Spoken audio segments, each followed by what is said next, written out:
Good day mga lods. Yan, so kalikot na naman tayo sa Raider.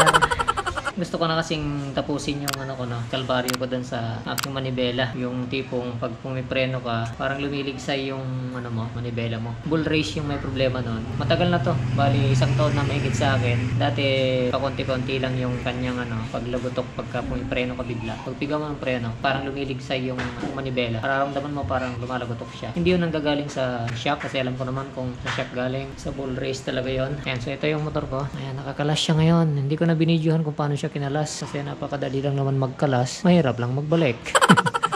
Ayan, di na rin ako nagtanggal, hindi ko na tinanggal yan, nilihis ko lang pa ganon dito, tapos naglagay ako ng upuan, patungan. Ito na yung kanyang T-post, dito yung aking mga shock absorber, headlight, yung aking front fender, front wheel. So medyo tricky talaga yung pag-ano nito, hindi basta-bastang mabilisan, pinaglalaanan talaga ng oras yung ganitong maintenance. Actually dapat matagal ko na sanang ginawa to, kaso tinatamad nga ako dahil nga napakarami niyang baklasin. So ang nangyari, ayun, inantay ko na lang hanggang sa masira na ng tuluyan. Kung mapapansin, mararamdaman nyo, kayo mismo makakaramdam kasi hindi yung makikita ngayon eh. Ang ikot niya parang may gatla-gatla. Kung alam nyo yung volume ng power amplifier, halimbawa na lang na mayroong parang click na pakiramdam, ganun, na mararamdaman ka rito. Tapos dito sa bandang na to, sa side na to banda, tigas na. Dito naman, same na. As in, pakiramdam mo talaga tuyong-tuyo na siya. Kasi ever since nakuha ko tong motor na to, nabili ko tong motor na to, hindi ko pa to nagagrasahan, narigris. So, ganyan na nangyari. Tapos nung inaabot to ng tubig, hindi ko rin narigris. Dahil nga tinatamad ako dahil napakaraming baklasin. Ayun. So, meron ako dito. Ayan, set na. Bull race, pang Raider 150 Fi. Sa Shopee lang naman to nabibili mga lods. Search na lang kayo doon. Marami doon. Ayan, set na yan. Set ng upper, tsaka set ng lower. Buksan nga natin, isa-isayin natin. Hindi ko sure kung matatapos mo itong ngayong araw na to kasi hapon na eh. Ito may kasamang grasa. Tapos, ito yung pinaka ball bearing nya. 54 pieces. Mas marami dito sa baba kaysa dun sa taas. Ito na yung kanyang pinakalagay naman dyan eh. Ayan steering outer lower, dito yan. Sa pinakababa, ngayon yung kinakabit dito sa T-post pag tinanggal. Tapos ito yung partner nya. Inner naman to. Inner, lower. Ito yung sinasalpak dito sa mismong pinaka bearing hub. Tapos ito naman yung sa taas. Yung race steering, inner, upper naman to. Inner, ito yung pinapalpal dun sa bearing hub din sa taas. Tapos ito yung kanyang takip na outer, upper. Ayan. So babakbakin ko na lang ito. Hindi mo na kailangang kalasin lahat to. Ibig ko sabihin tanggalin lahat. Kasi pagkatanggal mo ng inner tube, pagtanggal mo rito, pwede mong i-list to lahat papunta dito. Pag-discarte na lang. Lagay ka ng upuan, patungan. Tapos yan na, may access ka na. Ito maganit talaga yung ikot. Bubuksan ko na lang to para mahila ko to pababa. Tingin ko hindi ko na to kailangan tanggalin yung susian kasi nakadikit naman dito sa pair na butterfly. Yan, buksan ko lang ta. Okay, so yung center nut natin, ang size niyan is 30. Kailangan mo ng 30 na socket, wrench, pakanto mo lang yan. Tapos buksan na natin. Yan. Hindi naman siya ganun katigas. Kasi pag masyado mahigpit yan, hihigpit din yung ikot ng manibela. May chance na ganun. Yan. Nut tsaka washer. Tapos pwede mo nang hugutin yan.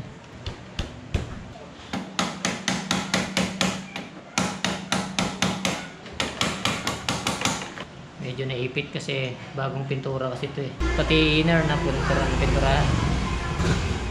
Yan. Yan puro pintura. Galing dito. Alright, meron akong spanner dito nabili. 45 to 52 yung size. Para dito sa nut na to. Ang problema, hindi talaga siya kasukat para dito. Pero pwede na. Tignan ko na lang kung kaya niyang yun. Parang hindi.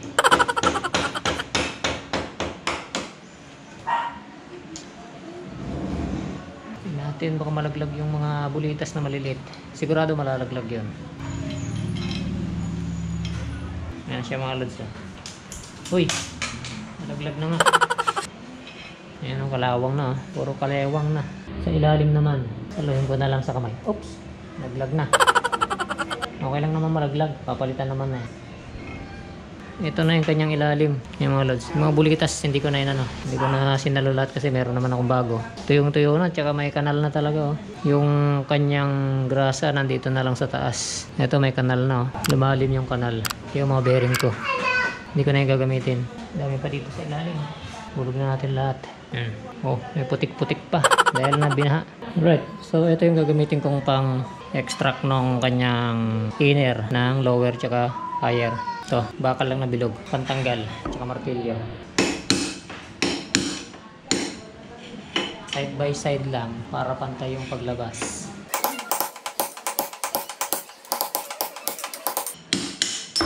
Yan na, naglag na. Yan o. Ito na yung aking lower. Tanggalin naman natin yan sa taas. Dito naman yan manggagaling sa ilalim yung palo.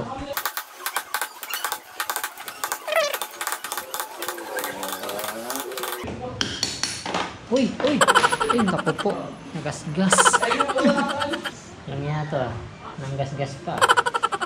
Alright. So ito na yung ating bulok ng upper inner. Linis muna. By the way mga lods, SGP yung gamit kong yung binili ko. Genuine na pang Suzuki Raider 150 Fi. Ayaw ko kasing gumamit ng ibang aftermarket. Sa ilalim din para matanggal yung mga lumang grasa. Kaya advice ko sa inyo mga lods, habang bago pa yung mga motor nyo, mag-maintenance kayo nito, magparipak kayo. Kahit wala pa kayong nararamdaman kung inabot na ng taon yung motor nyo. 2 years, ganoon. Kahit 1 year kung kayo, maselan. Magparipak kayo kasi once na natuyuan yan, doon nagmumula yung na ito, lagatok. At saka umiwas kayo sa mga lubak. Minsan din kasi mayroong lubak na hindi na maiiwasan na pag nabulaga ka. Yun ang nangyari sa akin mga lods. Puro lubak yung nangyari sa akin. Marami akong na-experience na lubak dito sa may bandang Montalban, Cubao, at sa kung saan-saan pa. Maraming nang lubak na nangyari sa motor ko kaya yun. Nagkaroon ng paunti-unting lagatok sa manibela. Hanggang sa, ito na nga siya. Hindi na siya maiwasan. Dati kasi pawala-wala pa siya. Minsan okay. Minsan lumalagatok. Ngayon, hindi na natatanggal. Kada preno mo, hindi man ganun kalakas. Medyo biglaan lang. Lumalagatok talaga.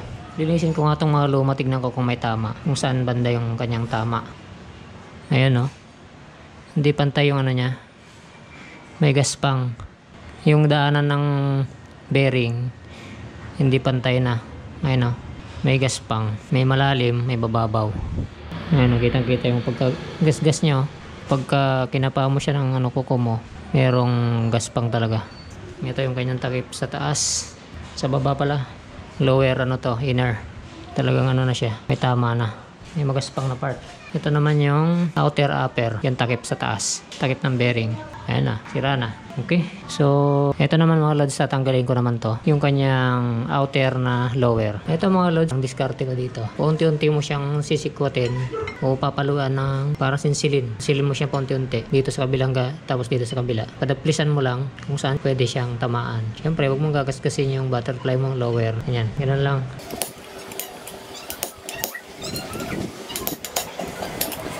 Ayan na, bumubuka na siya.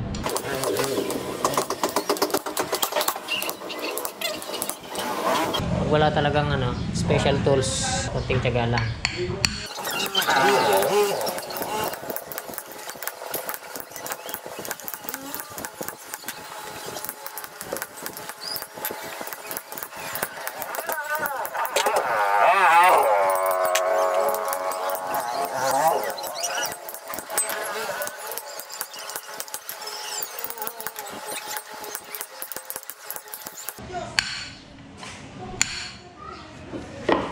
Ayan na, natanggal na siya.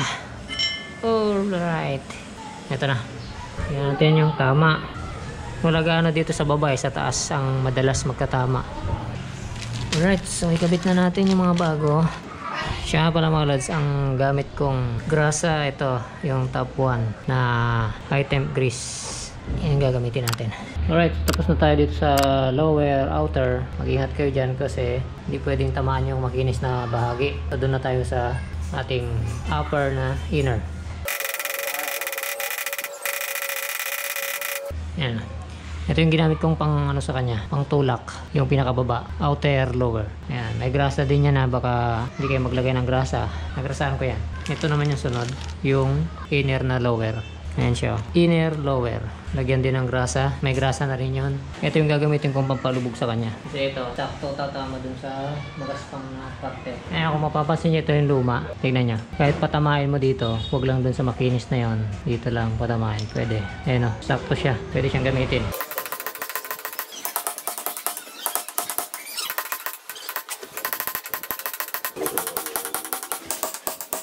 Ano siya mga lods, basta lumubog na siya ng ganyan, okay na yan. Mayroon ka namang guide dun sa loob kung hanggang gaano siya kalalim. Mas maganda kung meron kang ganito. Yung number 30 na socket wrench na ginamit dun sa nut sa taas, baliktarin mo lang tapos lagyan mo ng ganito. Swak na swak. Ayan o.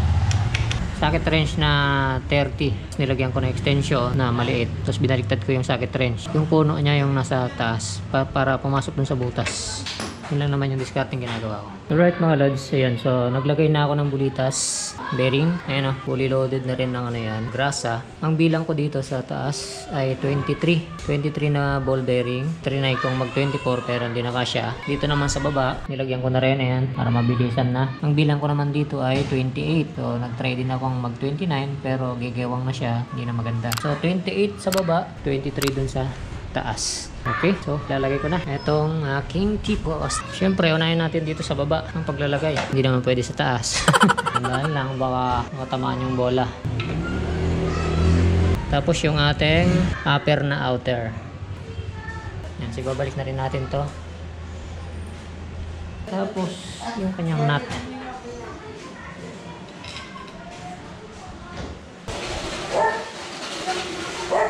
Higpitan lang natin hanggang dun sa smooth.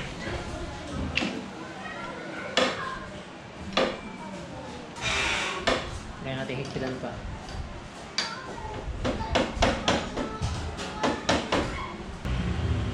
Basta walang alog mga lods, okay na yan. So, balikan natin to. Siyempre yung kanyang nut. Pero hindi ko muna higpitan kasi babalik ko muna yung mga outer tube, inner tube.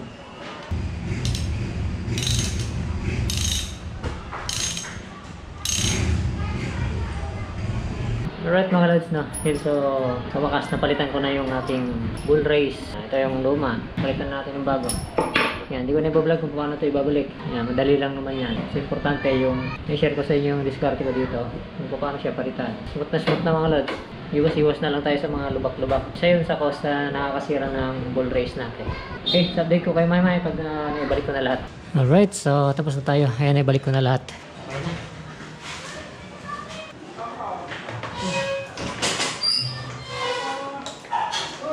Bigla ako pa rin. Kung marami ito pag bigla. Wala na. Wala na. Okay. Wala na. Yan na. Okay na mga lods. Medyo mabusisi itong pagpapalit ng bull race. Pero okay naman. Bigyan mo lang talaga ng oras, panahon. 3 oras.